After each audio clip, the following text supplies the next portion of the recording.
Bismillahirrahmanirrahim. Assalamualaikum warahmatullahi wabarakatuh. Perkenalkan, nama saya Elvira, NIM saya 21650175. Di sini saya akan mereview materi tentang manajemen integrasi proyek. Manajemen integrasi proyek terdiri dari beberapa. Yang pertama yaitu kunci dari keseluruhan keberhasilan proyek. Manajemen integrasi proyek yang baik yaitu proyek manajer harus mengkoordinasikan semua bidang pengetahuan lain sepanjang siklus hidup proyek. Yang kedua, banyak manajer proyek baru mengalami kesulitan melihat gambaran besar dan hanya fokus pada terlalu banyak detail. Yang ketiga, manajemen integrasi proyek tidak sama seperti integrasi perangkat lunak. Selanjutnya yaitu proses manajemen integrasi proyek. Yang pertama, mengembangkan project charter yaitu bersama dengan para stakeholder untuk menciptakan dokumen yang secara formal memberikan wewenang kepada project charter. Yang kedua, mengembangkan pernyataan lingkup awal proyek yaitu bersama dengan stakeholder, khususnya pengguna produk, jasa atau hasil proyek untuk menetapkan ruang lingkup, persyaratan high level, dan membuat pernyataan lingkup awal proyek. Yang ketiga yaitu mengembangkan rencana pengelolaan proyek yaitu mengkoordinasikan segala upaya perencanaan untuk menciptakan dokumen yang konsisten dan koheren rencana manajemen proyek. Selanjutnya yaitu proses manajemen integrasi proyek. Yang pertama yaitu mengatur dan mengelola eksekusi proyek yaitu melaksanakan rencana pengelolaan proyek dengan melakukan kegiatan-kegiatan yang termaksud di dalamnya. Yang kedua, memantau dan mengendalikan pekerjaan proyek, mengawasi pekerjaan proyek untuk memenuhi sasaran kinerja proyek.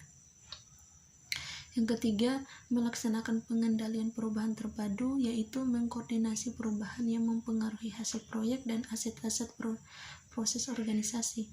Yang keempat, menutup proyek yaitu mengakhiri semua aktivitas proyek untuk menutup proyek secara formal. Selanjutnya yaitu project charter. Project charter merupakan dokumen yang secara formal menyebut keberadaan proyek dan menyediakan arahan pada sasaran dan pengelolaan proyek. Selanjutnya, project charter terdiri dari beberapa. Yang pertama, berisi elemen-elemen yang unik yang berlaku pada proyek tersebut. Kedua, nama proyek resmi. Ketiga, manajer proyek. Keempat, tujuan proyek. Kelima, penjelasan asal-usul proyek. Keenam, sponsor proyek. Ketujuh, hasil akhir deliverable dari fase-fase proyek. Kedelapan, strategi global dalam pelaksanaan proyek. 9. Perhitungan waktu kasar dan biaya kasar. 10. Sarana dan prasarana sumber daya. 11. Staff vendor.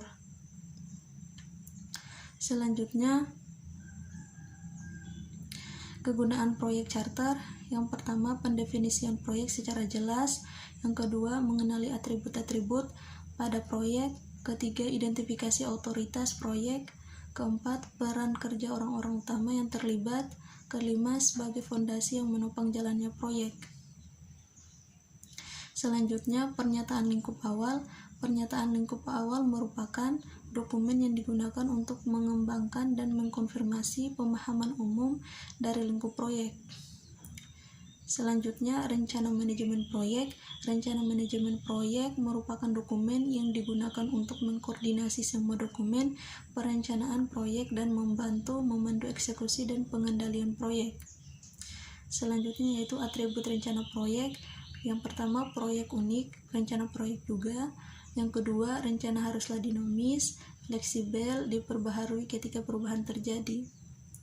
Selanjutnya, elemen umum dari rencana manajemen proyek. Yang pertama, pendahuluan.